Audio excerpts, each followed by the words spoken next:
Let's begin. I first off want to thank the three of you for agreeing to be on this panel. The luncheon committee, when we talked about what we could possibly do for March with the Divorce Act changes, we said let's do a panel, and we thought of three names, and I think that we're pretty much all in agreement that the three of you should be our panelists. So you guys were very quick to agree to be on board and help us out today and talk about these changes. So first off, thank you all very much for joining us today. I am, of course, Don Shapira, and I am the development officer for ADR. And ADR, of course, is the professional association for mediators and arbitrators in Alberta. Our co-host for today, obviously, is the FOAJ with Sharon Dennis, and we're going to give you a moment to introduce the FOAJ as well. Among the projects that we work on at ADR, we're coming up with a brand new system for organizational memberships. It's going to be a lot of fun. We have a couple of courses coming up. We have the Approaching Conflict with Confidence series. These are online beginning in May, June, and July. And for the general public who want to learn about conflict skills but aren't quite interested yet in becoming a mediator, since many people attending will have some background in ADR, it is something that you can definitely share with your networks. We also have advanced training for mediators, certificate in separation and divorce mediation, and we have the high conflict mediation training program coming up in June as well. We I don't have that right here. We'll do the FOAJ, but if you do want to go to our website and check out and sign up for our newsletter, we have a wonderful source of information on there, and that can be accessed at www.adralberta.com. And I know, Carrie, we have something. We'll do the poll after the FOAJ is introduced. So, of course, the FOAJ is the Foundation of Administrative Justice. Karen Popoff and Sharon Dennis run that wonderful organization, and Sharon is here to speak on behalf of the FOAJ today. So thank you very much for coming, Sharon. Yes, thank you, Don. And yeah, so I share this role with Karen Popoff, and we are co-executive directors. And the foundation is an organization that's dedicated to education for our administrative justice community. And those individuals consist of decision makers, advocates, administrators, and investigators, as well as many more. So our training is dedicated directly for those roles I just mentioned. Some of the courses are interpreting legislation, and that allows people who work with legislation and acts and policies and procedures to just refresh their knowledge and skills on how to locate, understand how a legislation is written. Another course we do offer is evidence. And this is for individuals that are using evidence in their hearing process, or for a decision maker who needs to follow best practices. Decision making is another popular course that we do offer. We work with a template, so it's a decision making model. And it just provides tips and tools on how to make evidence-based decisions, which is our goal as decision makers. For more information, you're welcome to visit our website, and that is at www.foaj.ca, or you can give us a call. We do have staff available at all times, even though some of us, as you can see, I'm working remotely today. And we enjoy our partnership with ADR and look forward to continuing that. And thank you all for attending, and enjoy the webinar. Thank you, Don. Thank you very much, Sharon. Before we continue, obviously I do want to recognize that today we meet virtually, but as individuals, we participate on lands previously occupied by our Indigenous peoples. We are encouraged to remember their heritage and history, as well as the important contributions of many races and cultures in our shared history of settlement and immigration. Let us begin by acknowledging that for thousands of years, Indigenous peoples have walked these territories, weaving their identity and spirituality intimately with the land. We acknowledge with respect that we live, work, and play on lands often delineated by treaty or otherwise occupied by settlers. Keep us mindful of the many covenants and treaties that we have made and often broken with our Indigenous peoples. Knowing that they have suffered, may we find new ways to live with respect on this land, moving into reconciliation as we journey forward together. As I said before, you can go to the ADR Institute of Alberta website, and just down in the bottom left corner, there's a section there you can subscribe to the newsletter. And if anybody is interested, we actually have a poll right here that we're going to pop up. And I don't know if you guys, can everybody see the poll? Yeah, perfect. So we're just going to leave it here for a couple of seconds, let you guys kind of answer away at that one. Sharon, how long have we been doing these monthly luncheons? It's been a while now. I think we're on our third year. Our third year, yeah. It's we've had a lot of great speakers. We've had a lot of wonderful topics explored. And we really do want to encourage you guys that we do have some upcoming luncheons that we're going to share for April. We have the fairness and arbitration mediation, a personal perspective on that. But we also encourage everybody out there listening. Is there a topic out there that you are interested in us promoting or discussing here at a luncheon? So we do meet monthly throughout summer, throughout everything, to try and bring us these topics of ADR and administrative justice to light. So we really look forward to hearing back from everybody and getting your input, because we definitely don't rule, just one person kind of decides. We try to do so by committee, and definitely if there's something out there that interests you, we're interested very much in promoting that. So I'll move forward now from the poll. Like I said, we do have the April 14th Fairness and Arbitration Mediation luncheon coming up. And like I said, if you do have any questions, add your suggestion right here in the chat. And we already have one about supporting mediators in rural areas. I think that's a wonderful topic. And just as a reminder, when you do post something in the chat, when you have the to option there, it says to all panelists. If you were to choose all panelists and attendees, that way we would be able to have everybody be able to see all the questions that we ask. We did a practice session with these 3 panelists last week, and I mean, it's just so interesting. We're going to have so many questions. We're going to have so many rabbit holes that we can go down. So just to make sure for timing purposes, if you're sure to just put your comments either in the chat or the Q&A, be sure to address them to Adrian or to all panelists and attendees. All right, so now as we start, it is my pleasure to introduce everybody. So we're going to start with the Honourable Andrea Moen.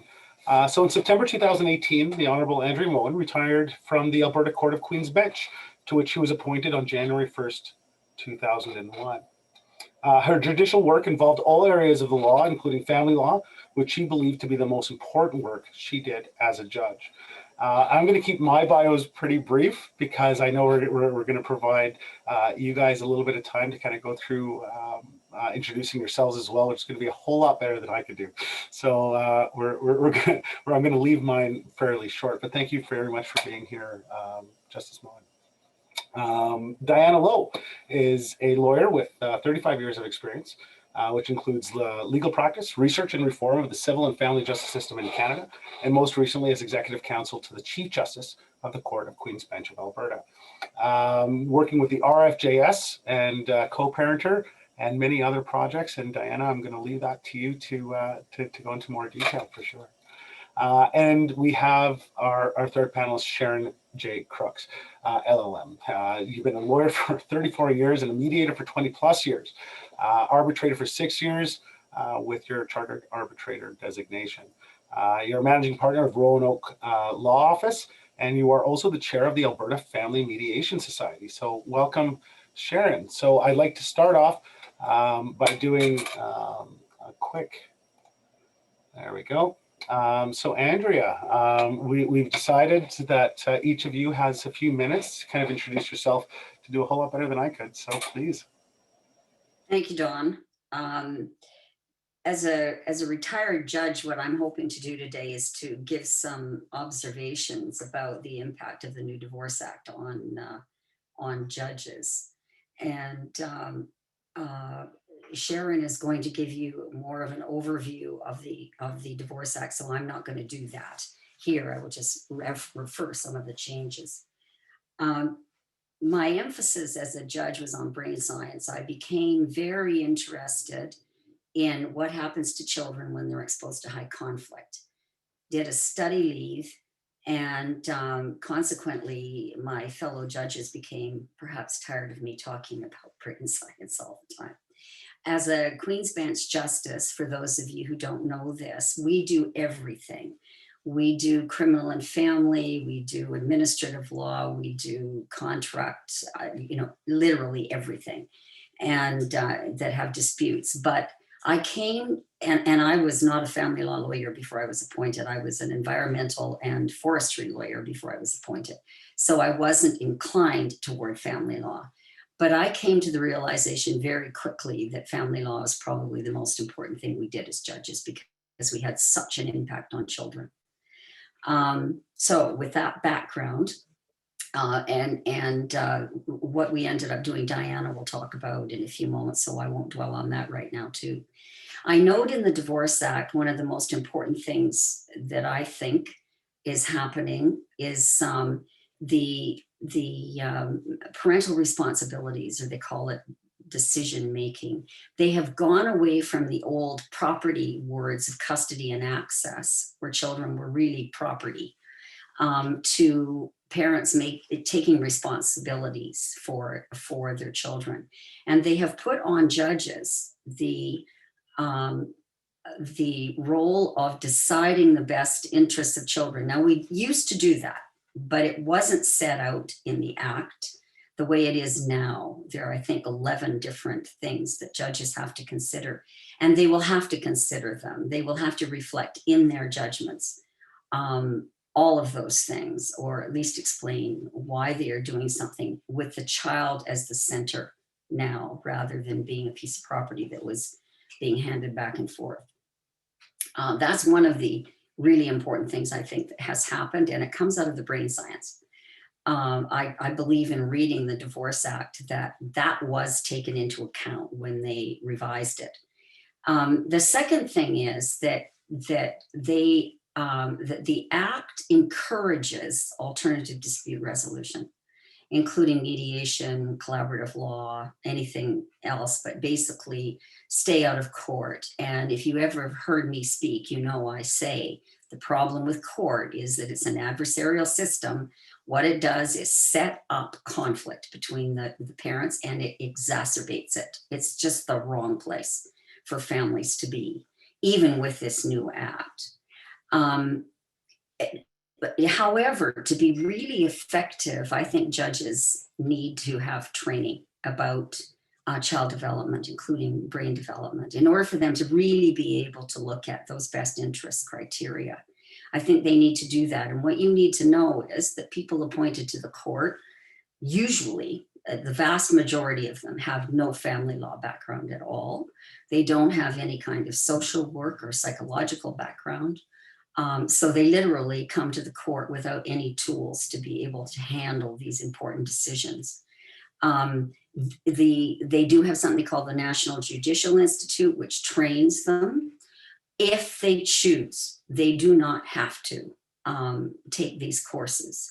So I'm wondering how things are going to turn out. I mean, I could tell you stories for a long time about things I have seen that judges have done because they have no clue about what they are doing in terms of best interests. The other thing I want to note here is that family violence is included in this statute. Never before in the Divorce Act has it been included, and that is a good thing. But I'm going to tell you the problem we have.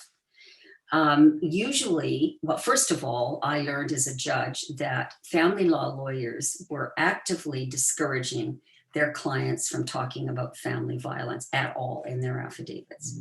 They said it would create problems that would get more complicated, and actually they're right. Because the what you end up with usually is a he said, she said situation. And unfortunately, judges then have to sort it out, usually on the basis of affidavits, because we don't get to trial very often on family matters. And what do you do as a judge? Who do you believe? How do you sort that out? I know that it can be done with the appropriate resources. We don't have those resources on the court. So will things change with judges? I think only if there is an opportunity for them to have some real learning opportunities and requirements for them to be educated in some of these areas. Those of us who considered ourselves to be somewhat progressive in family law at the time stretched the boundaries of custody access, tried to talk about parenting time and parenting responsibilities. And this was going to give those judges a chance to do some of those more progressive things. So I'm going to pass it along, Dawn, just with those opening comments. Thank you very, very much, Andrea. That's fantastic. If that sets the table for the remainder of the session, it's going to be fantastic. Diana, please, the floor is yours. So I'm going to speak with you from an RFJS perspective. All of our panelists, I believe I'm right, and our moderator, and indeed Andrea, are collaborators and supporters of the Reforming the Family Justice System initiative, which is tremendous and much appreciated. The RFJS is a systems change process, and systems change only happens by people being engaged in it. It is not something that we can sit on the sidelines and watch to see what comes from it.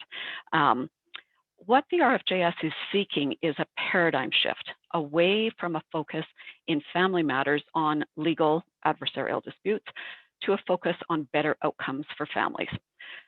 We're not talking about improving our existing family justice system. It really is about a systems transformation. In the RFJS, we incorporated knowledge of brain science, which helped us to recognize that the focus on legal adversarial processes was actually pouring fuel to the fire in family matters. From the adverse childhood experiences studies, we could see that separation and divorce are an ACE, or adverse childhood experience, as are 9 other situations of abuse, neglect, and household dysfunction.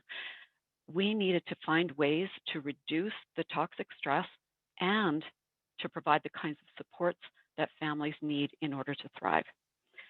The RFJS collaborators really breathed life into this when they recognized that family matters are primarily about the social, relationship, parenting, and financial needs of families, which may contain a legal element. What the legal processes have tended to do until the RFJS and until this rethinking has been to wrap it all up as if it was legal. What we realize we need to do is to untangle the social, relationship, parenting, and financial needs from the legal, and to provide supports and build skills that will address those needs. Legal responses, even less adversarial legal responses such as mediation, are still about disputes and don't provide families with needed supports. They're a lot better than litigation and battlegrounds, but they only go so far. We've long said that collaborative family practice is aligned with the RFJS as it focuses first on the social and financial needs of families, and the experience there is that legal matters are much more likely to be resolved when the other needs of families are supported. This is really a reflection of brain science. The Harvard Center on the Developing Child has identified 3 principles for improving outcomes for families: support responsive relationships for children and adults, strengthen core life skills, and reduce sources of stress in the lives of children and families. The Alberta Family Wellness Initiative encourages the use of a resilience metaphor, which, Dawn, I think you're going to put up on the screen for me.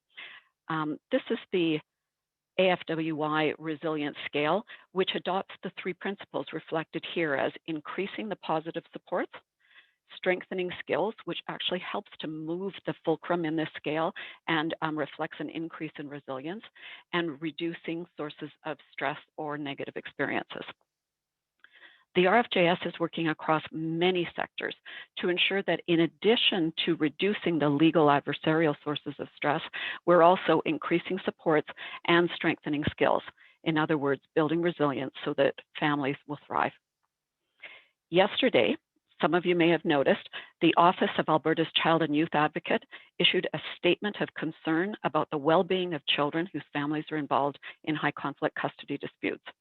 It calls on the government, community stakeholders, and professionals involved in family justice processes to bring about changes which not only reduce the negative impact of conflict, but also provide consistent resources, which includes timely access to support, information, and education. And I will stop there. Wow, thank you very, very much, Diana. And working with you on the RFJS has definitely been a highlight for me as well. Some of the initiatives are amazing.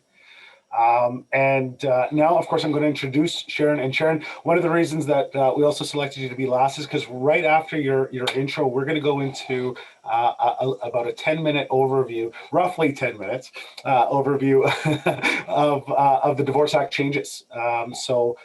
Just let me know when you want to get that going. But please, everybody, Sharon Crooks.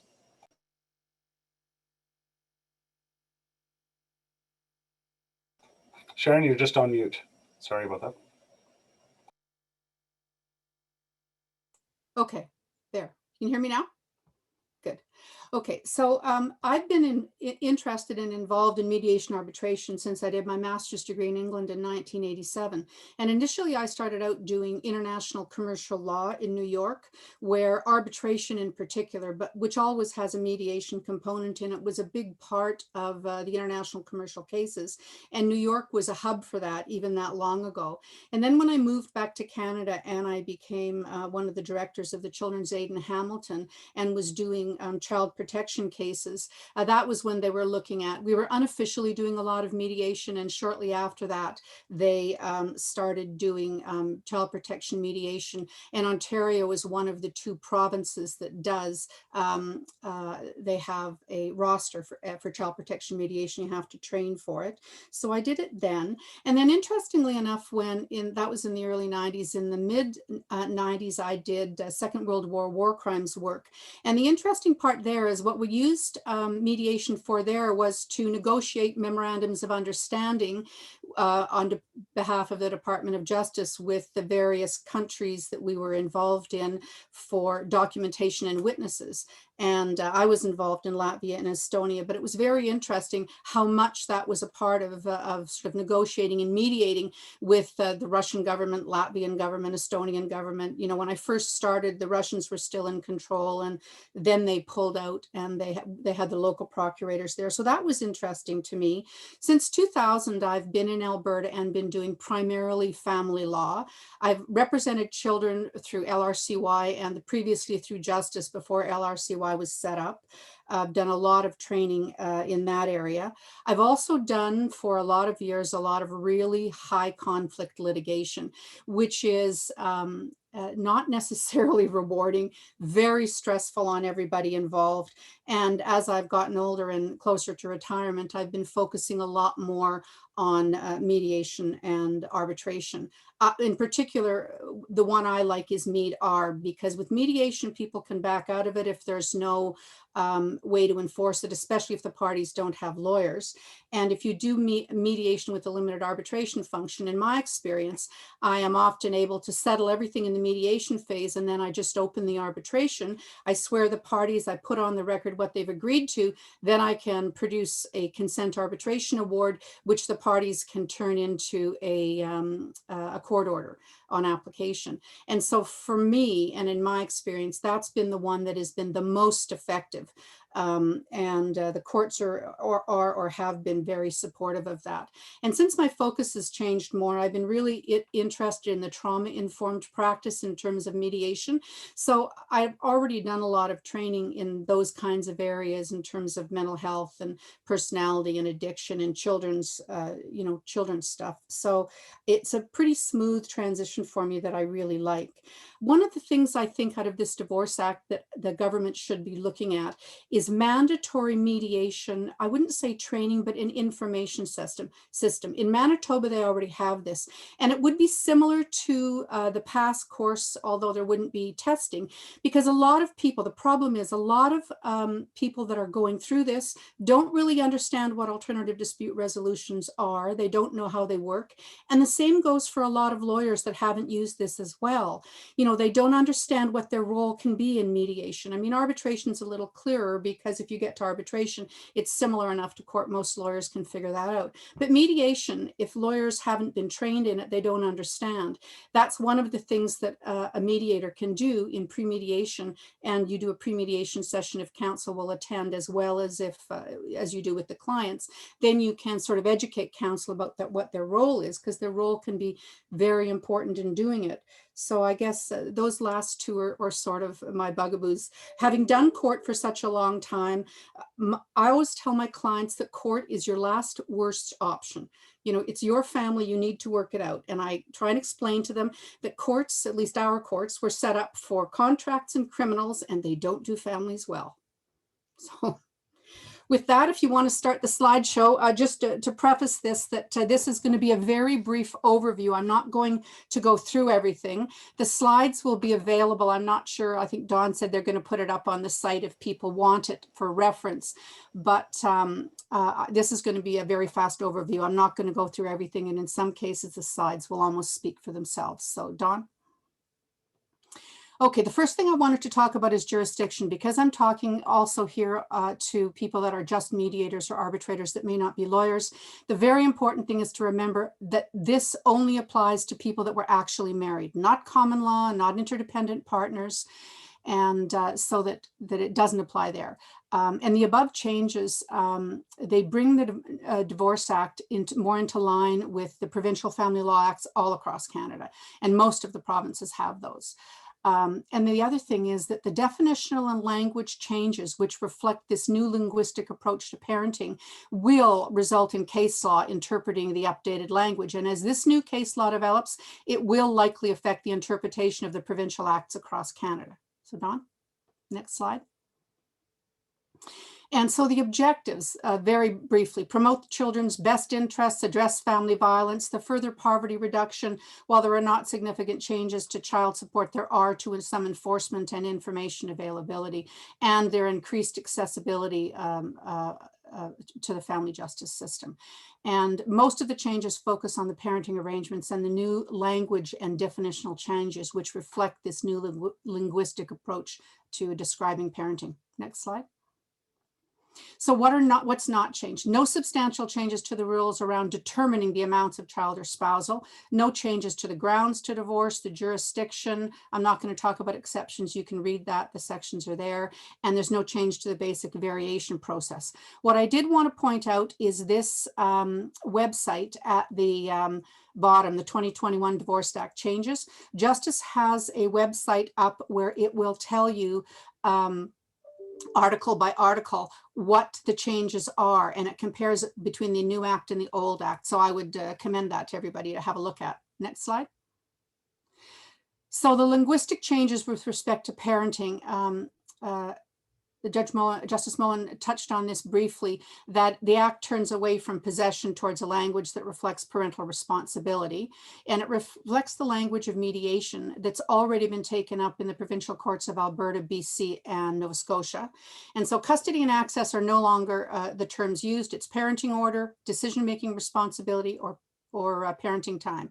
The term contact orders remains. That deals with non-spouses such as grandparents or people that have the care of the children that may not be biologically related to them or not directly biologically related. And it also talks about parenting plans that are encouraged, but they're not mandatory. Next slide, Dawn. And the transitional provisions. If you started something under the old Divorce Act, as of March 1, you need the new forms, you need to comply with the new rules. It's quite different, but there's no grandfathering of this. The only other thing is that the changing of the Divorce Act to the 2021 version does not constitute a change in circumstances. So next slide. And the new forms, this is just the all of the new forms for the new Divorce Act are here, and I've given you the site. Next slide. And this is under the new forms and duties, the statement of claim or counterclaims. So the commencing documents or responding documents include a new statement of the plaintiff, and it's meant to drive home the focus of the best interests, and it sets out the duties in section 7.1 to 7.6. I'm not going to go through it in detail, but it does talk about, that you're going to exercise, your parenting time, decision-making, or contact in a manner consistent with children's best interests, that you'll try and protect the children from the conflict, that you'll try and resolve any matters you can with family, they call it family dispute resolution process. You have to provide accurate and up-to-date information. This goes with the disclosure problems the court always has.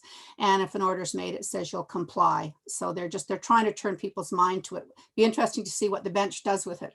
Next slide. Duties for lawyers. There's no substance to or change in the substance of respecting reconciliation. We still have to address that with clients. Encourages the use of family dispute resolution unless it would be clearly inappropriate to do so. We need to basically be clear on what would be inappropriate. And here they're looking at family violence, not just any family violence, but significant family violence that couldn't be dealt with in terms of the mediator dealing with it with accommodations. The other is a power imbalance. The other duty is you have to inform clients about family justice services that would assist to resolve issues, and that they have to comply with an order or decision. And there's a link here to the Family Justice website, which would be beneficial probably to provide your clients. And you have to inform your clients about the duties under the Act, and that certification in the commencing or responding documents I talked about in the last slide. So next slide, Don. And this from custody to decision-making. As I said, there's no more custody or access. Decision-making responsibility is significant decisions about the child's. They've included the things here. The one I see as new is significant extracurricular activities is now included. Allocation of decision-making responsibility. It's not sole or joint. It will be sole, joint, or divided decision-making, not custody. And the important thing here are there are no presumptions about what the court should be looking at. None at all. Next slide. And the parenting time paradigm. The interesting thing is that parenting time has always been a hotly contested issue, and some judges or lawyers do one thing, some do another. But now it specifically says that the time in care of the parent, they don't have a need for physical presence. So the simplest explanation is if a parent has a child in their care and they're at school and daycare, that time counts for their time in the care of the parent, not just the hours they're physically, and that used to be a huge bugaboo to lawyers and judges, I'm sure. The parenting time can be allocated by a schedule. The parent who has the time has the exclusive authority to make day-to-day decisions affecting the child, unless otherwise ordered, and that would be a first right of refusal, things like that, or supervision, whatever else is going on in the rest of the order. And interesting here, section 16.6, after royal assent, there was a note in the margin that is going to be included. And now we are not looking at having to maximize the parenting time of both parents. Instead, it will be the parenting time consistent with the best interests of the child. And this emphasizes that there is no presumption of equal time, which the court had been sort of leaning to in terms of the case law up to date. So that's quite a big change. Next slide. And so parenting orders, on the application by the spouse, it's by a spouse, it's no longer called an access order, and it can be done by a parent of the child or person who stands in the place of the parent or intends to stand in the place. Leave is still required for non-spouses under 16.1 sub 3. The contents of the orders, I'm not going to go through that. It's pretty much the contents of any order that you're going to try and get for parenting. Next slide. And contact orders. These were formally accessed by a non-spouse, and that's the difference between a parenting order and a contact order. It's not one of the parents of the child. And this can be an ex-spouse that's not a biological parent. It could be grandparents, anybody, but they have to get leave. And then there's a bunch of factors set out, which I'm not going to go through. Can it occur during parenting time? Is it going to be separate? And so you just need to look at that to see what it is, because every application under these are slightly different. Next slide. and required. Mostly parenting plans are required. And the documentation or the part of a document relating to which parent decision-making responsibility or contact, and it says to which the parties agree. So the court shall include the plan unless it's not in the best interests, if the court determines that. So it's in the court's determination whether or not they are required. But I think courts will be asking for them at the very least. Next slide. So variation. So changes to the parent to variation really remain the same, except for the changes in wording about how they're describing it. So parent or contact orders, relocations deemed a change. If relocation is prohibited, that in itself is not a change in circumstance. Because for variation order, in terms of parenting, you need a change in circumstance. And it hasn't substantially changed, except that it specifies, the case law had said it before, but now it specifies if relocation is prohibited, it's not in and of itself a change. And, so the contact orders, if variation occurs, that's taken into consideration. The last thing under variation is section 17.6 clarifies that child support still has a priority over spousal support in a variation order. Next slide. So they've enhanced and strengthened the language of the best interests of the child. They consider only the best interests. It introduces a list of, these are non-exhaustive factors. I would just, suggest you go and read it. The primary consideration, the overarching thing that the court is to look at is the child's physical, emotional, and psychological safety, security, and well-being. So there is no presumption respecting what best parenting arrangements are for the court. And incorporation of family violence. I'm looking here, I think we missed some slides, but I'll go back after and talk about that. It talks about what has to be incorporated when you're looking at the best interests of the child and the factors relating to family violence. Once again, I commend you to actually read the new sections. One thing I will underline here too, in reference to what Justice Moen said, section 16 sub 4 sub C now references the effects of family violence on the development of a child's brain with lifelong effects, and arguably incorporates brain science into the new act. And then the family violence has to be evidence-based, and whether or not the conduct constitutes a criminal offense. So next slide. This also talks about family violence, and it just lists the stuff. So people can read that themselves. Hasn't substantially, well, it has changed because it actually sets it out. It's coercion, not just physical abuse, but I would commend people to read that. And I'm sure we'll talk about it during the panel discussion. So I'm not going to go into it in detail. Next slide. Okay, here we are. And this is the specific provisions. Once again, the primary consideration, safety, security, and well-being. And it's an enhanced focus on the child, including the impact of family violence. There's best interests of child criteria specific to family violence, and I've put the sections out there. The court is required to consider it and its impact. And it talks about supervised parenting time and transfers, and exceptions to notices of change and relocation. If there's family violence, that can be done ex parte, and the other party doesn't have to be given notice in some cases, but it's up to the court.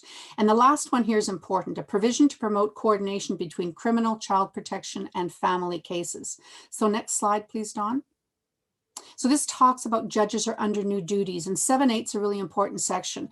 So the judges will have now to, there's an obligation to identify any orders that are going to affect this family, and especially anything that could conflict with an order under the Divorce Act.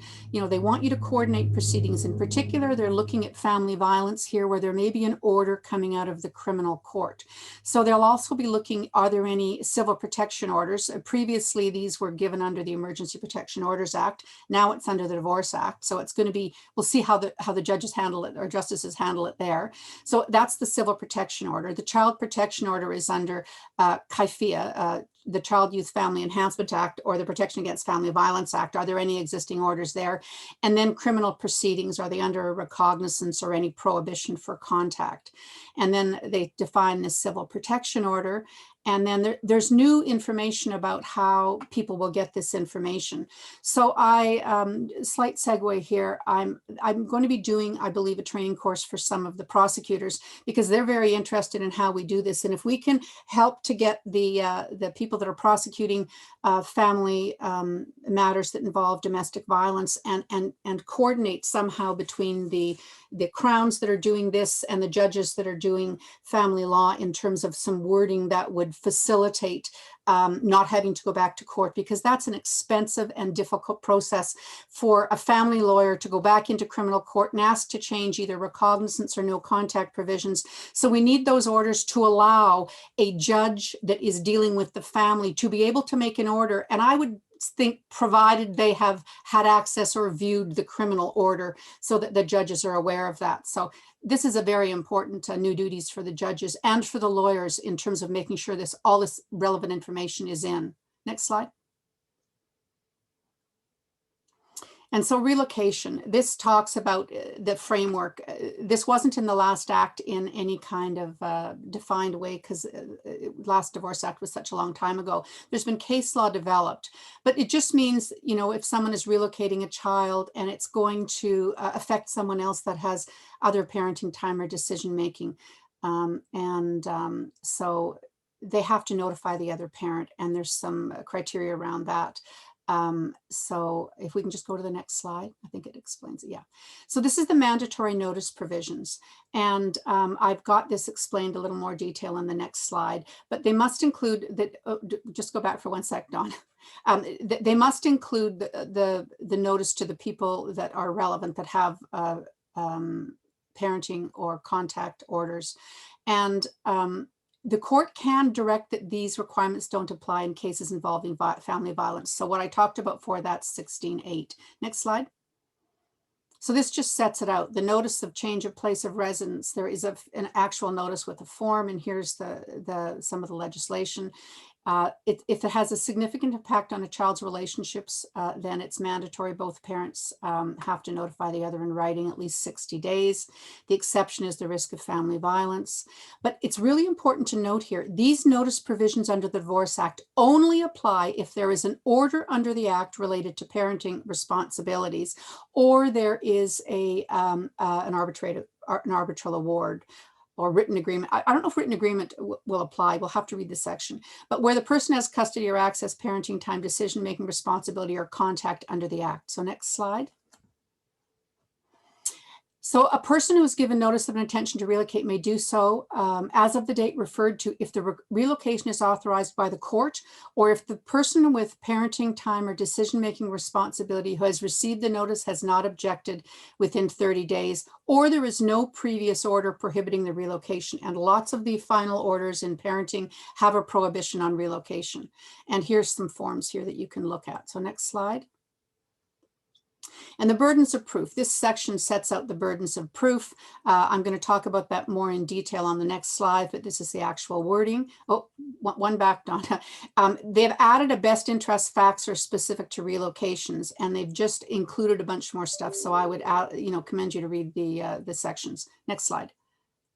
And so the burden of proof, where the parents have substantially equal parenting time, the parent who intends to relocate has the burden of proving the relocation is in the best interests of the child. Where the relocating parent has the vast majority of parenting time, the parent opposing the relocation has the burden of proving that it would not be in the best interest of the child to move. And these two burdens apply where the parenting arrangements is in substantial compliance with an order, award, or agreement. And I think here they're talking about a separation or some kind of an agreement where the parties have had independent legal advice, likely. Although there probably will be case law on that coming down the pike. In any other case, parties have the burden of proving whether the relocation is in the best interests of the child, including from interim orders. Next slide. So other issues. One of the factors the court shall not consider is whether, because in some affidavits, people will put this in. So a person says, I want to relocate, but if the relocation is prohibited, I won't move with the child, or I would relocate. The court cannot consider whether the person asking for relocation would relocate without the child or would not relocate. Not able to consider that. There's been some case law on it, but it's been, there's an argument about it. So now they've clarified this. If court authorizes a relocation, it may provide for the apportionment of costs relating to the exercise of parenting time by a person who's not relocating.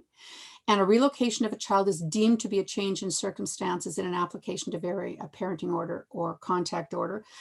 If a relocation has been proposed and prohibited, that is not in and of itself a change in circumstances that can be relied upon for variation. So next slide. So the access to justice. Use of alternative dispute resolution is formally encouraged, but it's not mandatory. There's expanded rules around child support recalculation scheme. So the recalculation of the order under the Act can be done either by a court or provincial recalculation program if that's appropriate. There's amendments to promote access to income information to, what we were referring to earlier about the poverty and trying to address that. And the other way they're doing it is there's an implementation in the Divorce Act of these two Hague Family Law Conventions. The 1996 one deals primarily with jurisdiction issue, and the 2007 one deals primarily with enforcement of child support orders in other jurisdictions. So next slide. Yeah, we only have a couple slides left, and this where these slides are going to be made available to everybody as well. So just keep that in mind, and as we kind of go through, we're going to not skip through, but go a little quicker in the last couple, just so we can get the conversation going. This is fantastic, Sharon. Thank you. Yeah.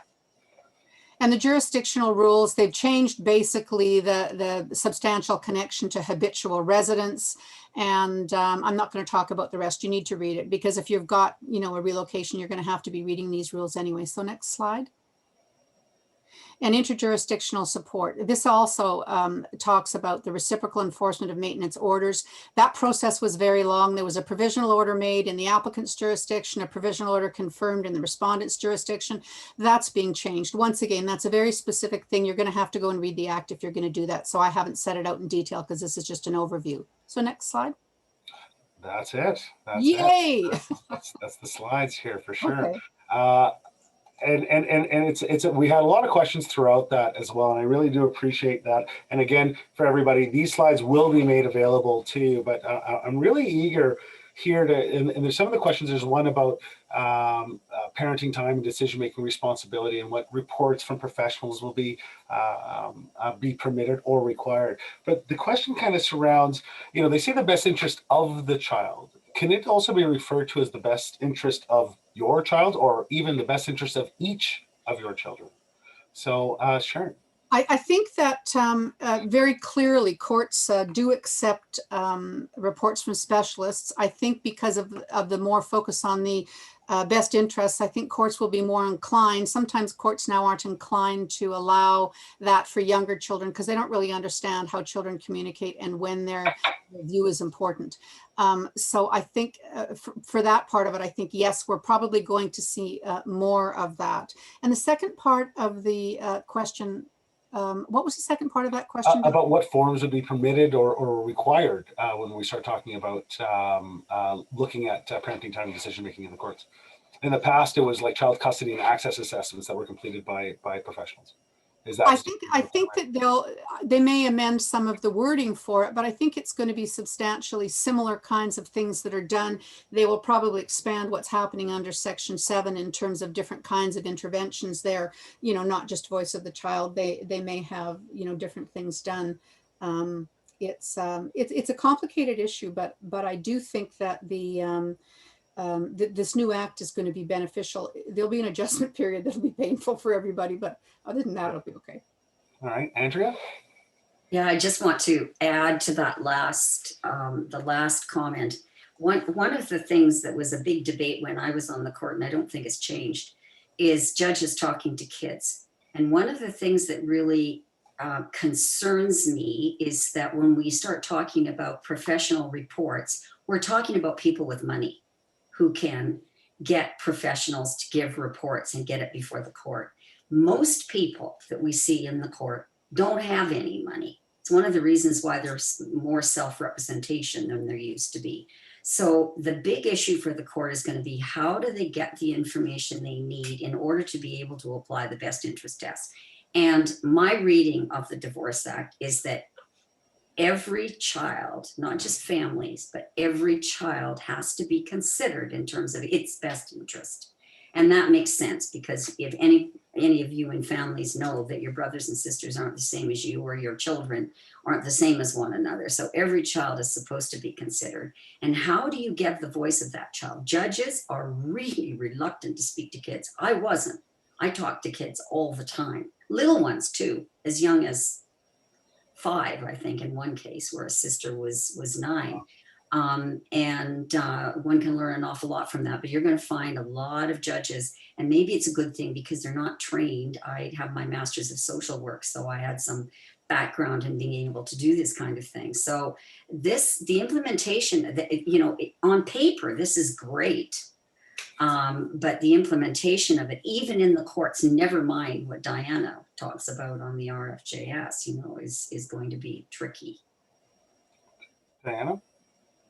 I think that what we're dealing with in the changes that we see in the Divorce Act are taking us up to a certain point with some of these needed changes, but we're going to see a real need for, as Andrea was mentioning earlier, for judges to become more familiar with brain science, with trauma-informed practices, and the door is opening for that to at least be possible.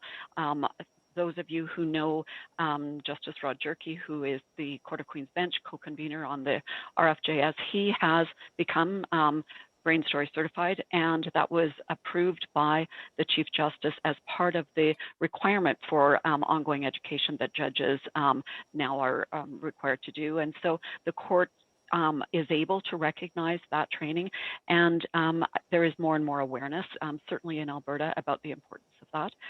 So I'm hopeful, but I think there is a lot that needs to be done for before we get to the point that deep understanding that someone like Andrea brought, while she didn't have a family law background, she had a social work background when she came to the court, and that really made a big difference for her ability to understand these issues. Fantastic. And I guess with everything that's kind of been talked about, we have a couple of comments about this that, due to the recent provincial budget, the Ministry of Justice has, we've been advised, has really reduced the funding for ADR services from the family court system. So how does this relate back to, what is the definition of financial abuse? Because the way that was set up was under certain parameters. So is this opening yet another battleground for fodder for litigation? In my mind, unfortunately, most legislation does open up more room for battlegrounds, unless we shift our thinking and recognize that having battles over these kinds of things is not the best thing for families. So if our focus is on better outcomes for families, then what we will be doing is finding other ways to address these things. The issue of financial abuse is really critical when you think about domestic violence. The RFJS does a huge amount of work in the field of domestic violence, and there's no question that the concept of coercion and control is something that financial abuse really feeds into. So we can't not have that there as part of our understanding. But of course, we're sort of on the knife's edge of, we need to understand that, but do we really want to be litigating more? That really puts families more at risk in many ways. Sure. I think from putting on my lawyer's hat, there's going to be a lot of applications to clarify this, because there's a lot of different interpretations of the different definitions of domestic violence. And there's going to have to be some litigation so that there are some parameters set around the definitions and what kind of evidence, because this is all supposed to be evidence-based, what kind of evidence the courts are going to require and or are prepared to rely on to make a finding in these areas. So it's going to be a bit of the Wild West initially until we get some of this stuff moving through the courts. And it is obviously going to necessitate more litigation. Any new legislation does. So yeah, sorry. Andrea, do you have any additional comments regarding that? Actually, I was looking at another question, which was, will judges be able to speak to kids who are 16? I already commented on what I was doing. But one of the things that's interesting in this act, and Sharon flew by it quickly, but I think it's got some pretty deep significance, and that is the implementation of the United Nations rights of the child. Canada was very slow to sign on to that, but that requires courts to get the voice of the child, and it doesn't say how young either. It's just they're required to have the voice of the child. So judges are going to have to figure out. I know, because I had many private conversations with judges about this, who would say, "I'm not going to speak to kids," you know, and what do I say? What do I do? It's actually not that difficult, but they're gonna have to find a way of getting the voice of the child in all of this, and much younger than 16, in my view. I can just speak to that a little bit, having done lots of children's work. There are a number of cases that have basically mentioned and followed the Convention on the Rights of the Child. And so Section 12 basically said, or Article 12 basically says that you have to take a child's views into consideration if the child is old enough to provide those views. So there's not a specific age limit they're talking about. It can be very young. And then in Article 3, it reinforces that a child has a right to have their voice heard before anything, any tribunal, administrative court, anything that is going to affect them and their lives. And the ways in which you bring those views before the anybody considering the child's rights are many and varied. It can be the child can speak themselves, they can have a lawyer, there can be a social worker or a psychologist that brings their views forward. The one that they discourage is the parents bringing the views forward, because they are polarized and often self-serving. So, and the difficulty is in having that Canada has ratified at a level, but the problem is because of our federal system here, the provinces, some of the rights under the UN Convention on the Child are rights that are governed by the provinces. So each individual province also has to ratify for it to fully come in force. But that being said, the courts, and there are a number of cases in different jurisdictions, a couple of really important ones and higher level ones, that acknowledge a child's right to be heard is accepted. And so not all the local judges understand that or follow that. Andrea? And Sharon, I just wanted to put this on the table. It's now in the Divorce Act. So before courts or litigants could talk about the UN Convention, and judges didn't have to enforce it. But what do you think happens now that it's actually in the Divorce Act? Never mind what the provinces have to say. I'm not sure, because I didn't see the section where the actual, they're talking about the Hague Conventions they were talking about that I put in there were ones in terms of enforcement. I didn't see the UN Convention on the Rights of the Child specifically referenced, but I could have missed that because I actually haven't read the full thing yet, because they haven't really produced it. It's piecemeal right now. So until we fully read it, but if it is actually referenced in the preamble or some of the languaging around it, which lawyers will look at as well, then I think there is an obligation on judges to at least have a look at that and make sure, because often, as Andrea says, judges that don't do family law don't understand the importance of a child's views and how you get them. I do think for some judges that are floundering, we may be seeing more lawyers appointed through legal aid for children, especially if that family is having some difficulty affording some kind of psychological assessment, because in many cases legal aid will pay for a portion, not the whole thing, but they will contribute to a report that's being done on the child. Probably not the PN8 because those are so expensive, but the different versions under the PN7 of interventions there that legal aid, if there's a good reason for it, will contribute. And I think we're going to see judges ordering more lawyers for children, and then that's a way to get some additional information into the court. Diana? You agree, Andrea? Yeah, I do. I was just going to say that every once in a while, I just have to slip a little RFJS back into the conversation, which is we're talking an awful lot about what we can do with courts and how we can get more lawyers involved and how we can scale up litigation, which I don't think is what people really want, but it's where this conversation leads to so often. And wouldn't it be lovely if, rather than seeing an increase in legal aid appointments to these sorts of things, we saw an increase in resources that are supports and skill building for families and particularly for children, following that statement of concern that came out from the Office of Alberta's Child and Youth Advocate, for example.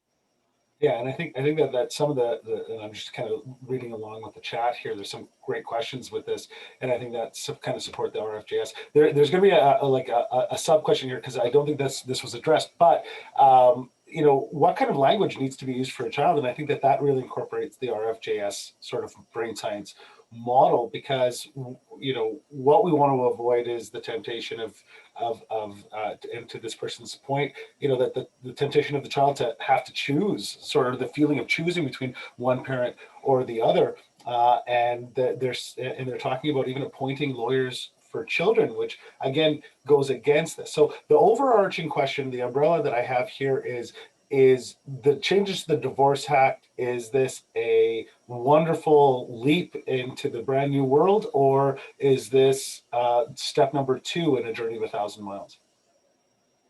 And Sharon? I just wanted to comment on the litigation aspect, and I do agree with Diana that there is sort of a focus on that because it's a new act. But one of the things that I want people to be really aware of, especially people that are mediating or arbitrating, is they need to be aware of this and they need to follow what litigation follows, or they will not be exercising their jurisdiction or their authority in a way that's appropriate, and the courts will shut them down. And so we want to be very careful that mediators and arbitrators are educated in this area. You know, that being said, I really do think the ADR or the family dispute resolution process is really helpful. The EICC that they have, the Early Intervention Case Conference, can be very helpful depending on which judge you get and how much they understand about mediation or, you know, things like that. But I do think that educating all of the parties and lawyers about what alternative dispute resolution is and how beneficial it can be. I mean, I have lawyers that send me cases, they've settled everything else, but they've got one sticking point the clients get over, and it will take me maybe a few hours, maybe a day or a couple of days, and I can get them through that. They go back and they get the order and they're done. And it has saved them applications and thousands of dollars. So people need to understand the value of the alternative dispute resolution processes and not just pay lip service in terms of, oh, well, there are these processes out there, without giving them any resources. And justice services would be a good place to start for people that don't have the money to do it privately, and that service is evolving. Andrea? I just want to follow up on that, because first of all, I believe that the last place that families should go is to court. Okay, I believe that deeply, but I also understand that families may have to go to court. If you've got someone with a serious mental illness as a parent on one side, you may have to go to a court. When you get to court, I think what you get is court. What you've been getting in the past is case management, where judges without training have been doing social work, frankly, and that to me wasn't very helpful. So what may happen because of all these things is judges may take a look at that little clause about encouraging ADR, and hopefully they will start kicking people out of court and telling them to go and try to do this in another way. And I know in the act, and family justice services, I think is what it's called when I looked at it in the act, there's a encouragement that families use that. And that is right in line with the RFJS, because it says, go out there and get some help in areas where you need it, and not come to court to get a judge to tell you what to do. So I'm really hoping that this is what the court is going to do, start to acknowledge the benefit of ADR and sending them out into their communities to get help for their families, where the moms and dads can work together to do what's best for their children. Diana, you look like you. I'm ready. And so I'm going to sort of follow on from what both Sharon and Andrea have said, but also try to answer your question. We might already have forgotten that you posed a question to us, which is this, have we reached where we needed to get to, or is this a step along that path? And what I would say is that the Divorce Act amendments are definitely an improvement to the previous iteration of the Act. Some of it, as we've heard, is catching up with practices that already existed in provinces, such as the use of more child-centered languages. Some of it provides the critical recognition of the impact of family violence, which was really just a gaping hole, I think, in the Divorce Act and the thinking around it. Some of it is the reduction of the toxic adversarial approach through the requirement to try mediation and to protect children from conflict that arises from the proceedings. So those are good things, but I would say to you that it isn't a paradigm shift. There's much more that needs to be done if we really are going to achieve a family justice system that's focused on better outcomes for families. And that's where I would like to see us, that's where the RFJS wants to see the system moving to, is incorporating all of the principles for improving outcomes for families. And I don't want this to sound like a negative to mediators and collaborative practitioners. It's wonderful to see an increased use of mediation, which is part of that reducing the sources of stress or negative experiences. Part of doing that, but part of it is increasing positive supports and strengthening skills. And that is important, and we need to figure out ways to bring that in. And so I think we're very much still on the path of improving the system. And I hope that what this does is to give us a better place to be moving forward from, but one where we don't sort of accept this and say, okay, good, the work's done. We can sit on this for a little while. There is a huge amount that still needs to happen. Oh, yeah. Okay. Sharon, please. I think one of the things that has to happen, and we saw there was a pilot project, Bill Eddy's New Ways for Families, where they were almost doing a triage at the beginning. And that was actually working well. That was done in Medicine Hat, and they were talking about bringing it in. And then the government changed and funding dried up. I'm not even sure if the one in Medicine Hat is still working, but that would be incredibly beneficial, because probably 10%, maybe 15% of the families going through divorce are the ones that tie up almost all of the court time.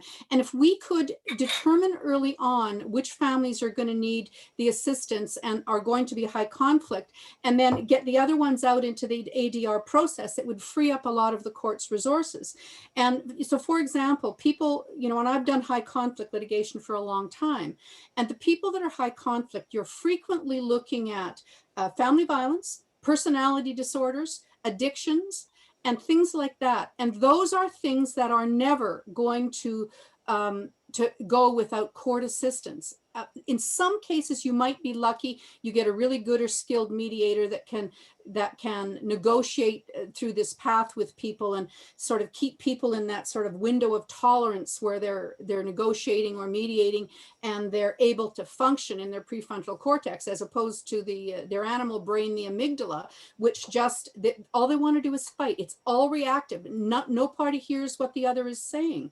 And I think that I don't know how the court could do it, but it should be doing something that has that triage at the beginning, and it should be mandatory for every case coming into court that there's triage. And so I thought the parties should not be able to say, I can't go to mediation because there's a power imbalance or there was some family violence. I think they would have to prove it is of a significant level that would impede their ability to effectively negotiate or mediate. Yeah, and I know this is a great topic, and whenever I hear triage, I automatically think of the amoeba. So Diana, I'll have you, and I know Andrea, you want to jump in here as well. So start Diana, then go right into you, Andrea. Yeah, I can see a little bit more chat in where people are trying to fill each other in about the New Ways for Families program, for example.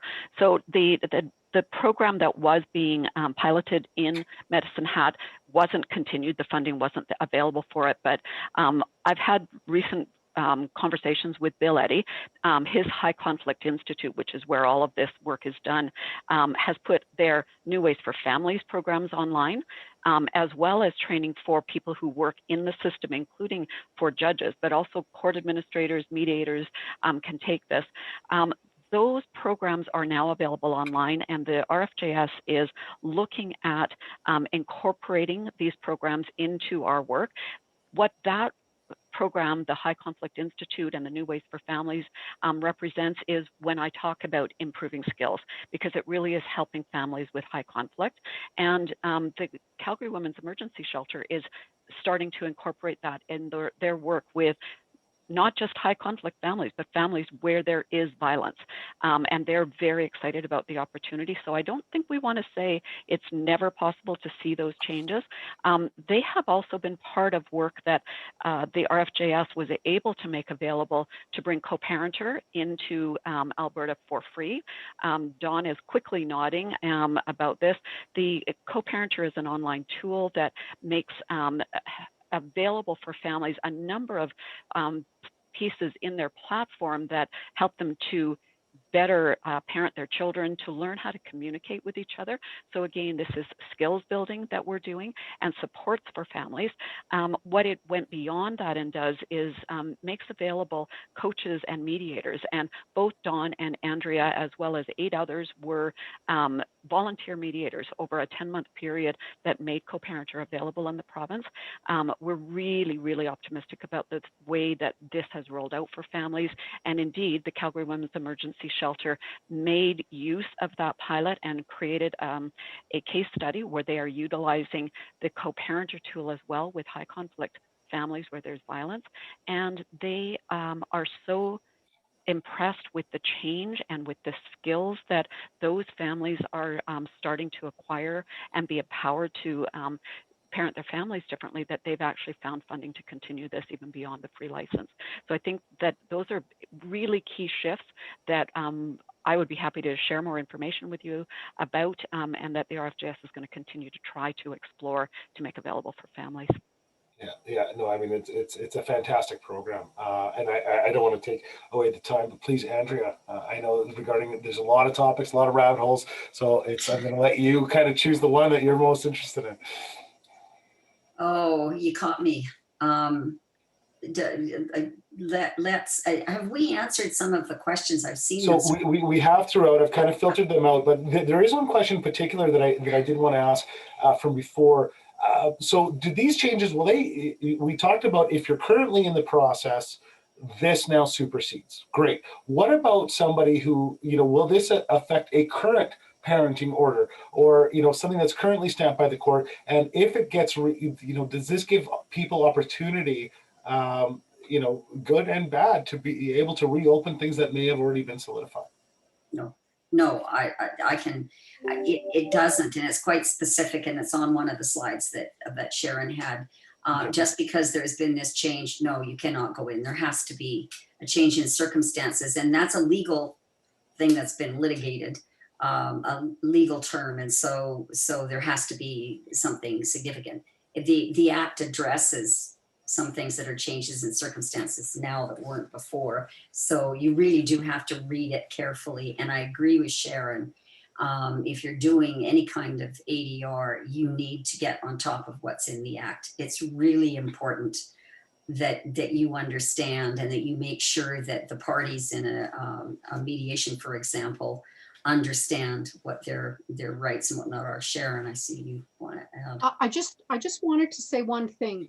For now, this I think applies to lawyers as well as mediators, that I think everybody is now obligated to do a safety screen. I always do with my mediation clients. I go over it not in the same detail as I'm going to now, but I have a 1-page safety screen. It has 10 questions. It talks about, direct violence to themselves, the children. It talks about coercion, ability to make decisions or deal with the person directly. And it talks about coercive violence against pets or property or things like that. And I've always believed and done it in my mediations that, and I tell the clients in the pre-mediation, Safety screening is mandatory, and I ask everybody, male, female, neuter. I give this screen to everybody, and because I always do it, if anybody ever came back and asked, I could say, yeah, I always do it. There's the safety screen in my files. But now as a lawyer, I think that I have a duty not only to do the safety screen, but to provide, and I have a handout that I often give to my mediation clients on domestic violence and resources, and if you're leaving, you know, protection, things about how you leave. I often give that to my clients in mediation and sometimes my divorce clients, but now I'm going to go back and revamp that and have one that I give to all clients, whether they're divorce clients or mediation clients, so everybody has this information. A lot of people are asking, as soon as you ask that, as soon as you mentioned that, Sharon, a lot of people are asking if you'd be willing to share your safety screen as part of the slide deck. Sure. Yeah, just remind me and I'll do it. I mean, it's not the end all and be all, and I sort of adapt as I'm talking to people depending on what's going on, but it covers sort of 10 basic things. And for me, because I'm not, you know, I'm not a mental health professional, and I don't need a 20-page safety screen, and I don't need to know, you know, was the violence sexual or not, but was it physical? That's all I care about, is what is the person's trauma, how much trauma have they suffered? Are they going to be able to communicate and effectively negotiate? And are there safety issues that I can address in accommodation, or are there safety issues that can't be addressed but might be addressed in the future with some counseling or something interim? Or is it a case where I would not under any circumstances do a mediation because the safety is of the person, the family, or the children is in significant question, and I don't think it can be addressed. Well, and there's been a lot of questions in the chats and the Q&A regarding education. And so you just mentioned trauma. Is there going to be, and there's a question regarding trauma-informed education. There's questions around, you know, what education, is some education that's available out there for judges about how to meet with the child, things like that. Andrea, or sorry, Diana, I'm going to let you answer that. Your hand, I saw it peeking out there. And then I want to hear from Andrea as well regarding this. Yeah, well, I think that one of the things that I mentioned and that I think it's important to go back to is that much of what we're talking about is a shift in culture, and that usually comes with new knowledge. And that's going to mean that there's new education that we need to pick up on. There is, and I've seen in the chat, tremendous resources available through the Alberta Family Wellness Initiative around brain science. There's great work around trauma-informed practice, which is obviously connected to brain science. The Imagine Institute in Alberta does really great work around trauma-informed practice. I'm sure there are others. In the work that the volunteer mediators were doing, who volunteered with the co-parenter piece, they, as we knew that we were going to be helping families that had experience already with domestic violence, they were in very high conflict situations. There was a level of concern amongst those mediators about were they prepared enough to do that kind of work. And so we were able to arrange to have an expert in family violence do some training. Dawn and Andrea were part of that training. Paul Conway came on and listened to it. And it may be that it would be useful to be thinking about that because we've got so much more awareness now around domestic violence. And I've posted in the chat that SAGES, which is the backbone organization for the major domestic violence organizations in the province, they've got online a domestic violence screening process that you might want to take a look at as well. Okay. Andrea, I'll get right back to you, Sharon. But Andrea, I wanted to hear about the education piece from your perspective. Is that enforceable on judges? Can we like force these judges to get more education regarding some of this? How does that work? Most people that are appointed to the bench these days know about some of the judicial education and look forward to it. But I can think of one case where a judge flatly refused to have any training, saying that they knew everything they needed to know to be a judge. Most of us would look at that and raise our eyebrows. I certainly did. But there isn't, judges are independent, and that is a good thing.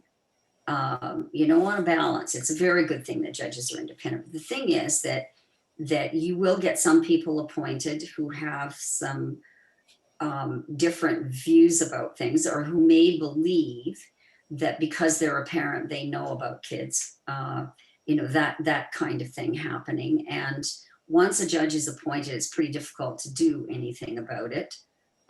If they're overturned by the Court of Appeal enough times, maybe they might think. The education is there, there's no question, and really, really good education for judges, but they are completely independent. They can decide whether they're going to take it or not. I would guess from my experience, most judges will only take one course, maybe two at an outside on family once they are appointed. Unless they're family law lawyer is appointed, and then they tend to go every year to the family training and whatnot. And I don't know what you do about that, frankly, because it's weighing against the whole idea of judicial independence, which in my view is very, very important in Canada. There are increasingly requirements for judges to do education, and that they have to have taken education, for example, in sexual assault before they sit on those kinds of matters.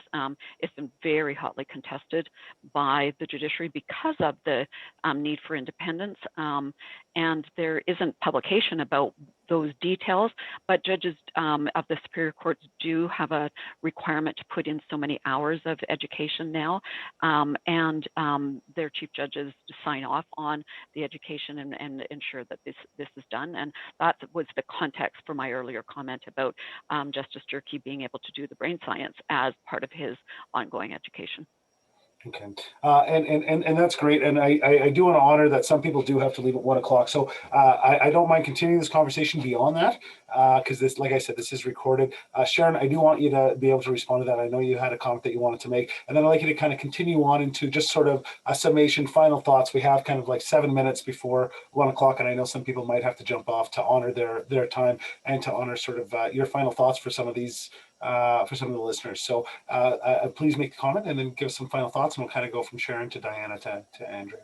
Okay, so I just wanted to talk a little bit about the trauma-informed practice. As Diana said, there's lots of training out there. You just have to look for it. You know, Adria does it, AFMS does it, Family Mediation Canada does it.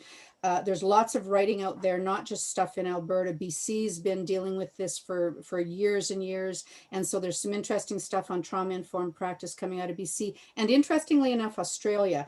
The other training that's really important in this area, if you're interested in kids, is through Laurie Yasnuk and John Graham through their institute. They've got lots of really excellent training about talking to kids. And it's not rocket science, but you need to know it, because not all children, even 16-year-olds, don't communicate verbally. There's lots of other ways they communicate, and if you don't understand it, you can misinterpret it. So if you don't ask the right question, you're not going to get an appropriate answer. So but what I wanted to say is that one of the things I do in my mediations, I don't do it, you know, because I'm not doing litigation anymore. I'm just doing meet art stuff and collaborative. But I actually give the ACE questionnaire, and I'm not trying to assess or diagnose people. I just want to know who I'm dealing with in the mediation, because I am not going to deal with someone that is highly traumatized and not functioning in certain ways, the same way I'm going to deal with someone that is histrionic in terms of what kinds of tools I'm going to use in the mediation. And so I have an ACE questionnaire that I use. Actually, it's a chart that I first saw Laurie do. And so she asks the person that you're doing it with, and I do this in pre-mediation because people will be much more honest one-to-one than they'll feel vulnerable if the other party's around. But I ask them, you know, the ACE questionnaires are adverse childhood experiences. What happened to you prior to 18? They're, I don't know, 10 questions or whatever. I ask them if they know how their spouse will respond, because it tells me, are they empathetic? How much do they know about their spouse? And then I ask them, how do you think your children would answer this question? And I give it to everybody involved in the mediation. And it's really interesting, that sort of correlation for me. And once again, I'm not a mental health professional. I'm not diagnosing, but I've done this work for such a long time with children. Like I've done numerous courses with Bill Eddy and Michael Saney, and just, you know, lots of people that are involved in this area.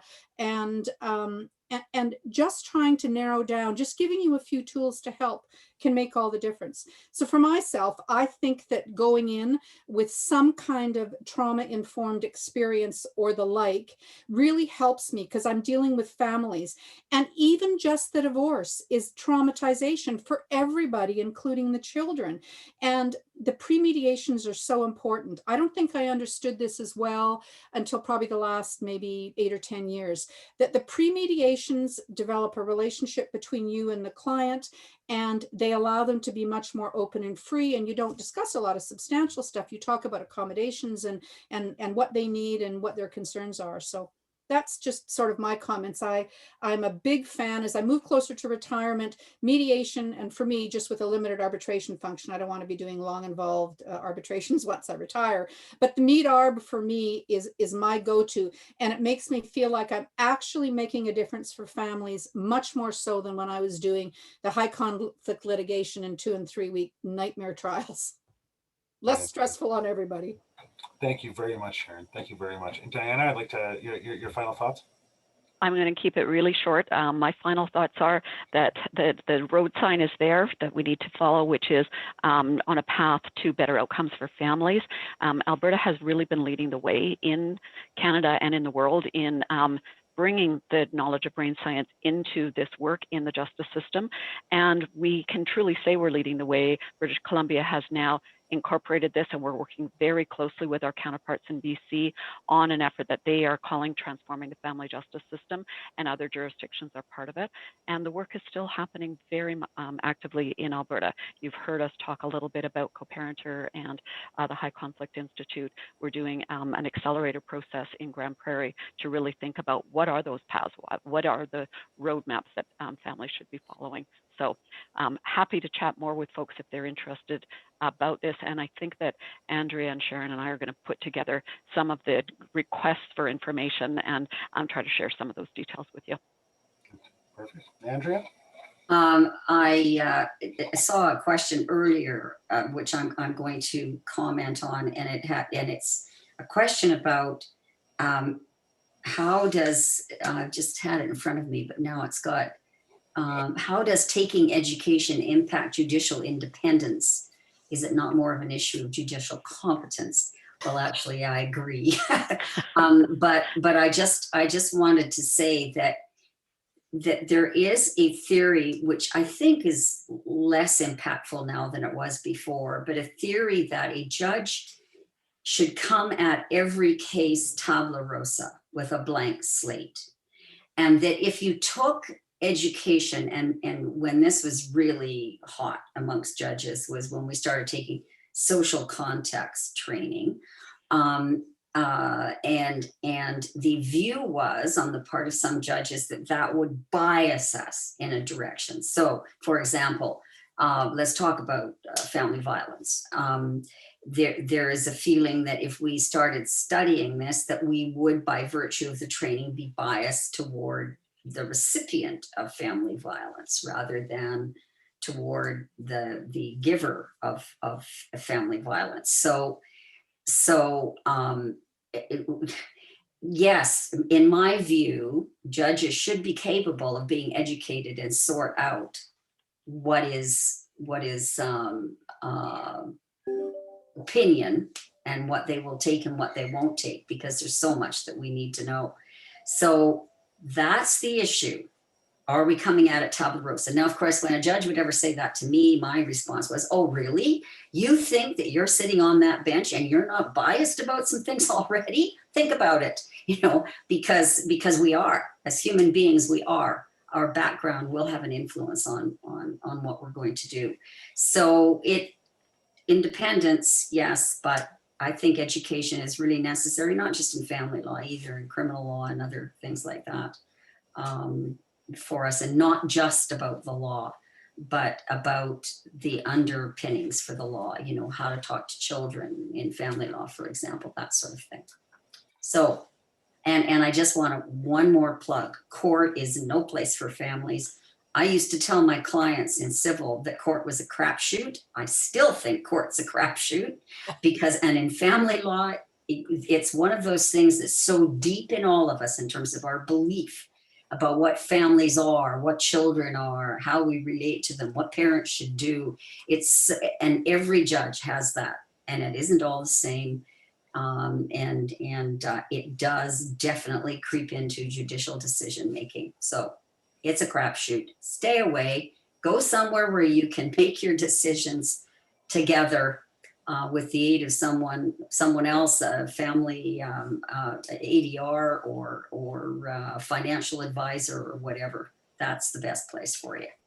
Well, thank you all. And again, to honor everybody else's time, I do want to thank everybody for attending here.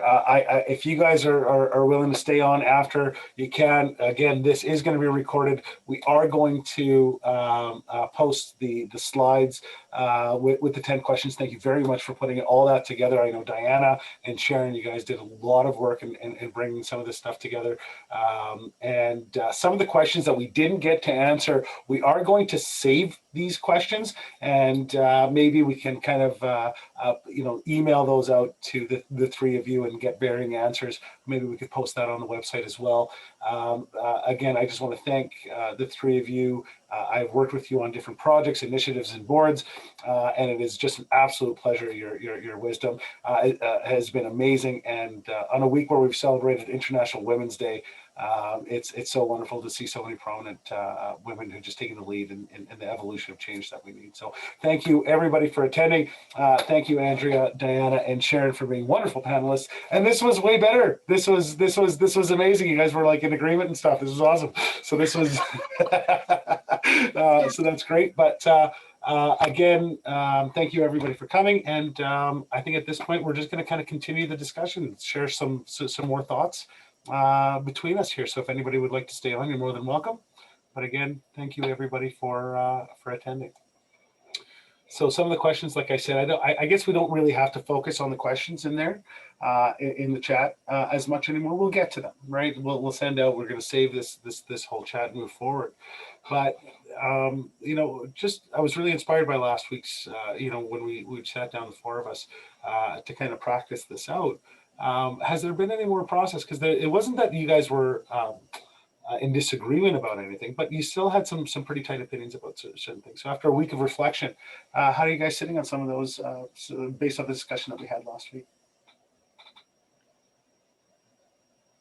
I would say that I'm still feeling as though we had more in common than what we did that wasn't shared. I think that perhaps what you may have been hearing was comments that I will make about the system isn't, I'm not comfortable with the concept of the best interests of the child as it's been dealt with up until now, that I don't think that it really does lead to good outcomes for families. It has been part of the wisdom within our legal processes for such a long time, and yet we know that separation and divorce is an adverse childhood experience. So I say pretty strong statements like that our system does a lot of harm, unfortunately, but that we are still moving in the right direction. And I think that my biggest concern is that we don't all sit back and say, whew, good, we can take a break in family justice. We've now got a new Divorce Act. Because I think the Divorce Act is just barely catching us up to some of the key things that we needed to do for many years already, and that there's much yet that still needs to be done. Sure.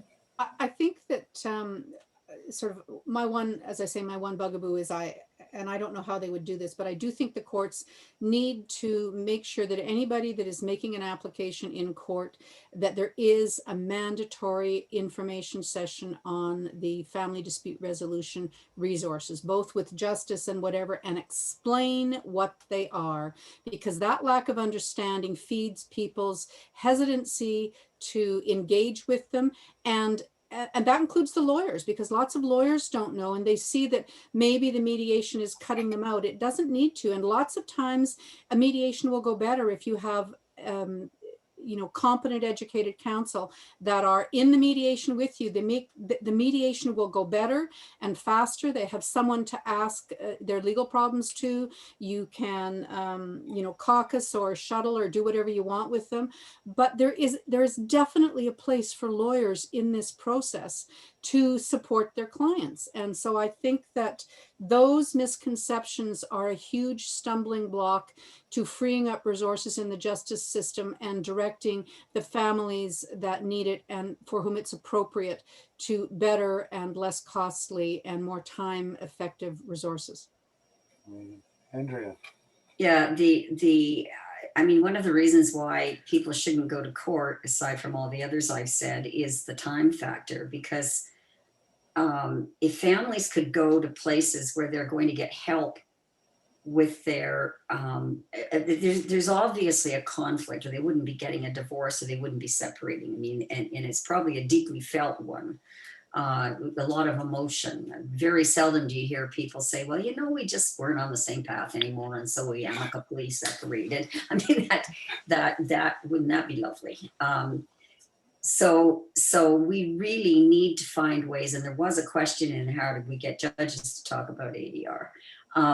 There is a need to get the bench to focus on these alternatives and to be asking for people to get there first before they even go into court. And we need to have more resources available outside of the court to encourage people. The culture shift that I see, by the way, is that families, when they are about to take a separate path from one another, won't say, call my lawyer.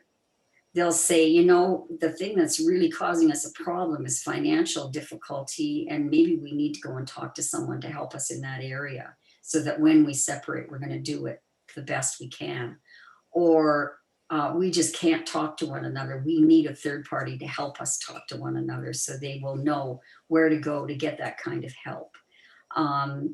Instead of just saying, call the lawyers and put on our armor for battle, because that's the way the system works right now. And it's hurting kids. Adults, I don't care. You know, I really don't. It's like having a civil claim in court. So you have a disagreement, you got to go to court. You're adults, get on with it. But in families, it's hurting kids. And that's why we have to have a complete culture shift. When you can't live together, what do you think of first?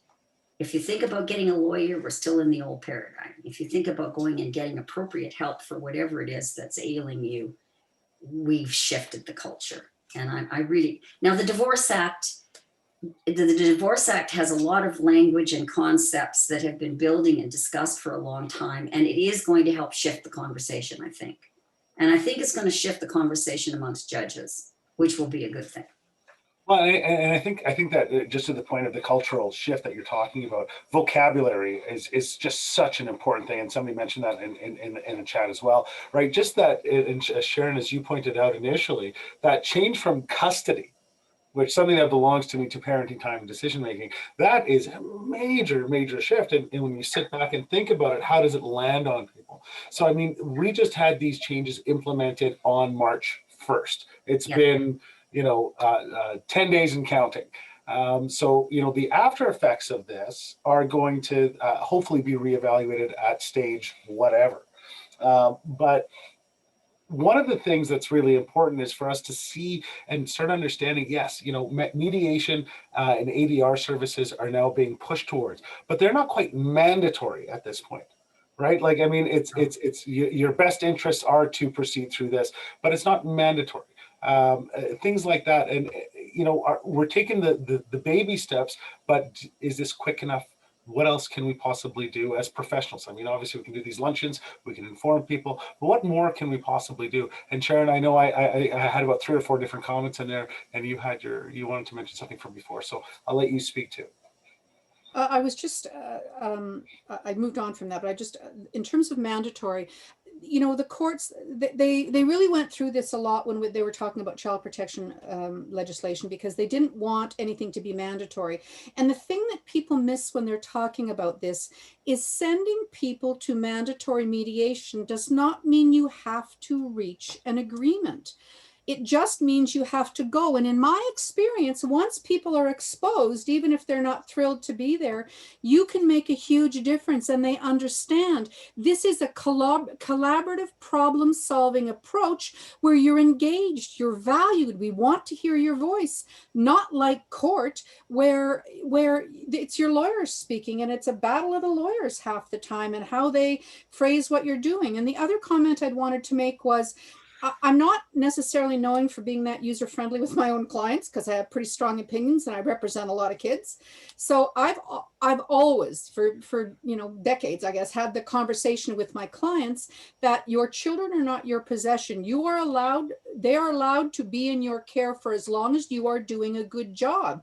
And if you're saying negative things about the other parent, who that child sees themselves as a part of, that's child abuse. And if I see you doing that, I will fire your butt and you'll have to find another lawyer. Because at the very least, I want to do no further harm. And if someone is dragging their kids in the middle, I am, and I know about it. I mean, we all get snowed, but if I know about it, I'm not going to be part of that. And so I've had, a whole lot of very direct and uncomfortable conversations with clients where I said, well, that's child abuse and you'll stop that right now or you'll find a new lawyer. What do you mean child abuse? And then we've had that conversation. That's child abuse. You are damaging your child's image of themselves, never mind the other parent. And at the very, very least, your obligation is to give that child a safe place to love all the important people in their lives. And if you can't do that, maybe you shouldn't have the primary time with the child. Hallelujah. Hallelujah. Diana, I saw your hand pop up there. Yeah, I think it really just flows from what Sharon is saying as well. But I think that understanding brain science and understanding trauma-informed practice is important for everybody who works in this field. And that includes lawyers, mediators, frontline staff, but also those families. And so it's really critical that we help families to understand that fighting about their kids is the worst thing they could be doing for them, and that finding ways to support those kids and to build up their own skills as well as provide supports for kids is really critical. Take a read of the statement of concern that the Office of the Child and Youth Advocate put out. I realize it just came out yesterday, but it's just a 4-page statement. It is really, really important because it underlines the need for that support to be in place. It calls on government, communities, and professionals to make sure we do it. It is so perfectly aligned with the thinking that the Harvard Center has put out, the resilience scale, and what the RFJS has been saying now for many years. And just to tie into that, the RFJS, as you guys all know, we use a lot of different language. One of the things that we started doing really early on was to talk about restructuring, so that we really got away from thinking about the battleground and really recognize these are still families. They just are shaped in a different way. And the term restructuring comes up in that statement of concern. So we see language differences in many different places, which really help us to think about these things in a more positive way for folks. And I also just do want to highlight, and Andrea and then Sharon, I did see your hand up pop up there as well. When we start talking about some of these concepts around brain science, it seems like this really daunting, how am I supposed to understand this as a regular Joe? But there is a free 30-hour training to get your brain science certification from the Alberta Family Wellness Initiative, AFWI. And Andrea, I'd like you to speak about that a little bit. Well, you basically said it, Don. Yeah, there you go. You're done. One of the things I put up on the chat line, and I'm putting together that page of resources referring to the Divorce Act, but also I'm going to put on there the FWI, co-parenter, the Harvard Center on the Developing Child URLs, so that you can click on it and go in and see things, because they're rich, rich, rich resources. And if you want to know something about any of these things or want to learn more deeply, they're there for you. So then that brain science certification is something I think it's recognized by the Medical Association in Alberta. It's recognized by the psychologists, not the association, the college. So for credit, so it's a legitimate course to take.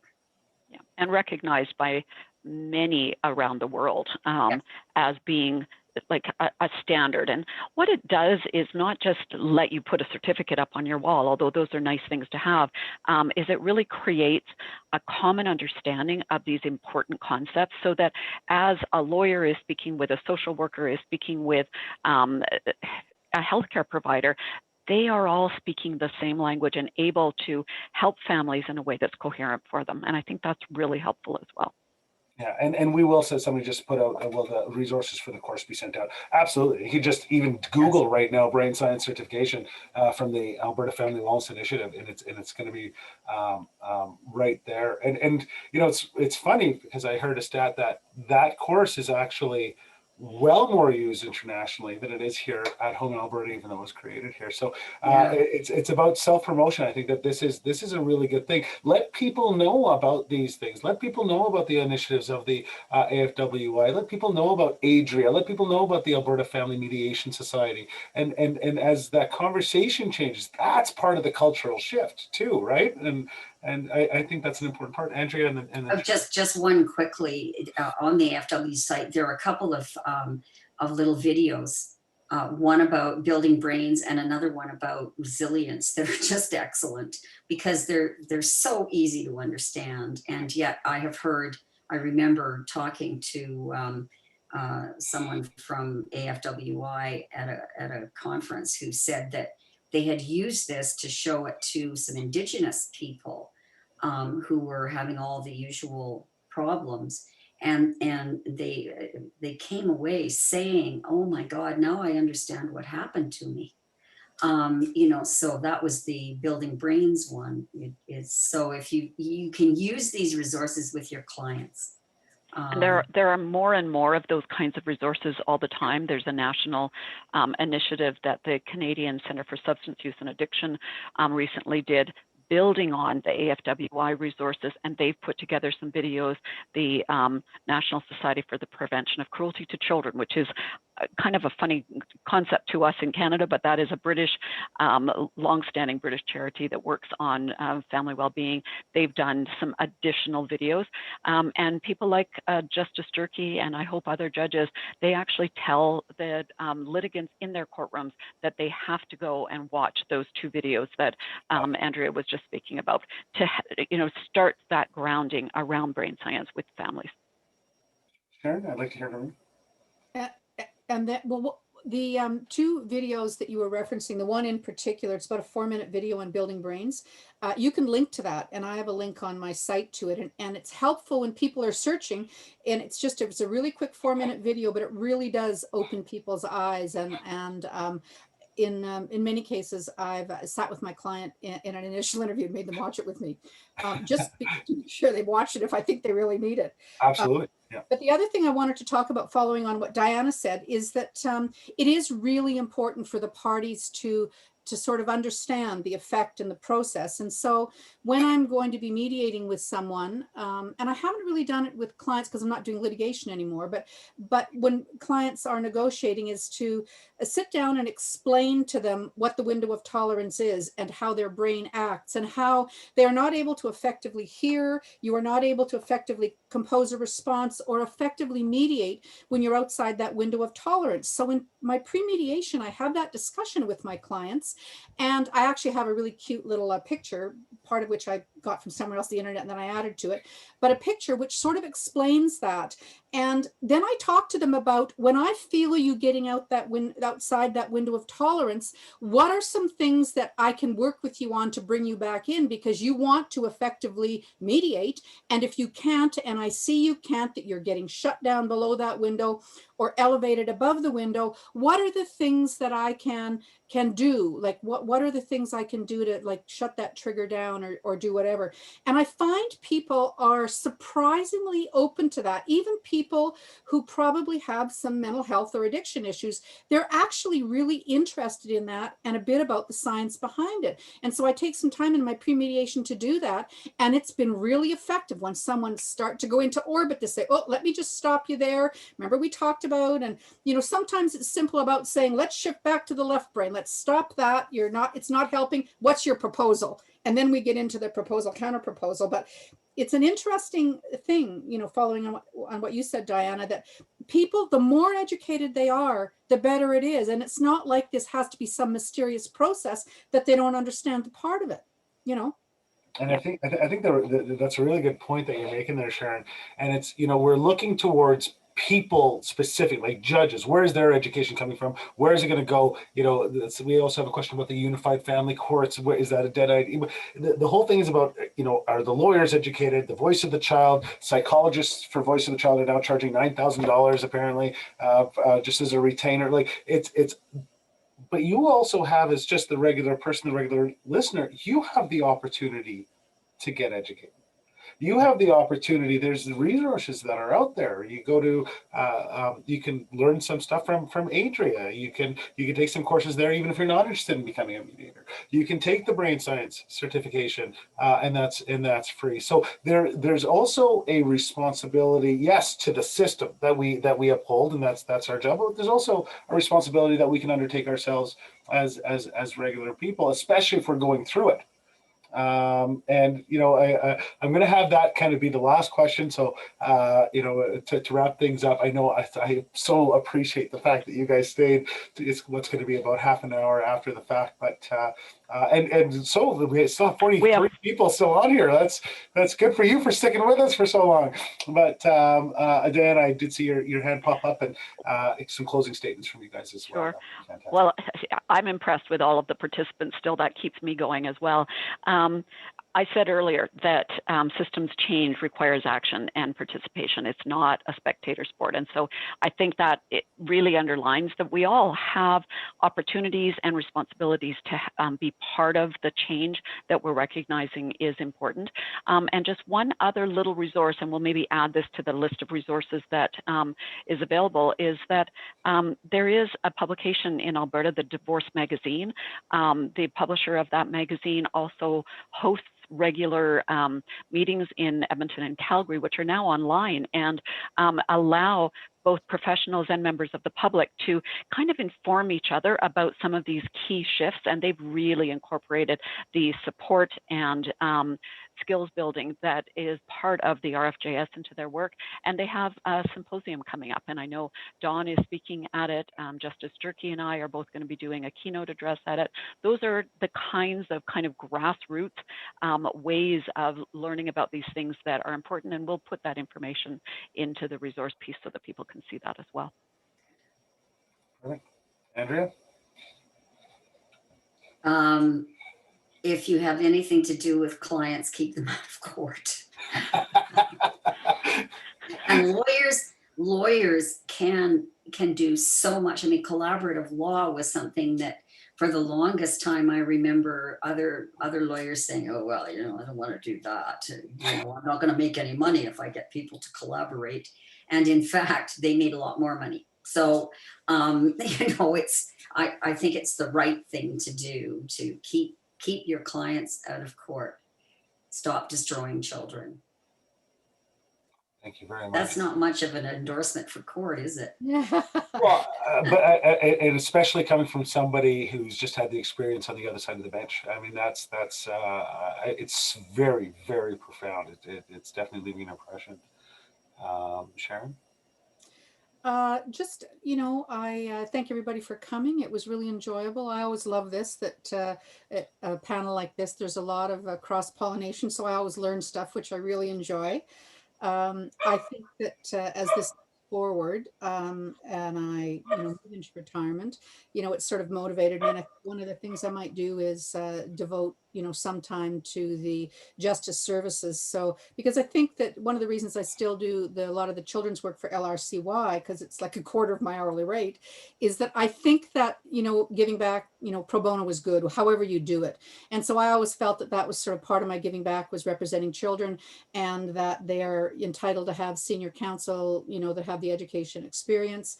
And I think that as I move into retirement and have a little more time, I'm going to devote some time to justice services, because I think that that's a benefit. And and I enjoy it. So I think that that's one of the things I will do.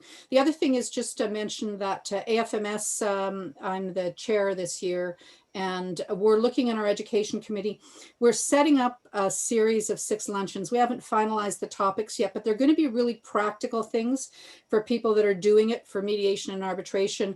Like, you know, what should go into a mediation agreement? What is, you know, mediating over a distance? What things do you have to be concerned about and look at? How do you share documents and if you're doing an arbitration exhibits, which a lot of the practical things people don't know. And they're probably going to, I think we're going to do this first series of 6 free. It'll just be, you know, every three weeks or so. And we'll do something for the practical things. You know, what does a mediated agreement look like? What needs to go in it? You know, just individual questions, you know, what is jurisdiction and what is natural justice? Because I've seen some mediated agreements and stuff coming out that the jurisdiction is not clearly set. They truly don't understand what natural justice is and the requirements under that. And there was a recent case that came out in Queen's Bench where they set aside something that well, actually it was under a PC agreement, but the arbitration aspect of it wasn't done appropriately. So what we're just trying to do is to give some stuff and some resources to the public, the sort of nitty gritty hands-on stuff. And so that's sort of what we're looking at doing. So that's amazing.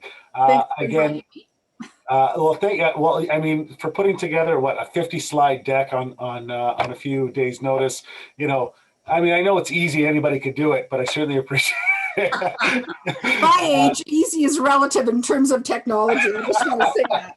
It was beautiful and No, much appreciated. It was very, very informative. And like we said, that we're going to have on Wednesday, April the 14th, Fairness in Arbitration and Mediation, a Personal Perspective. It's going to be a wonderful luncheon on that time.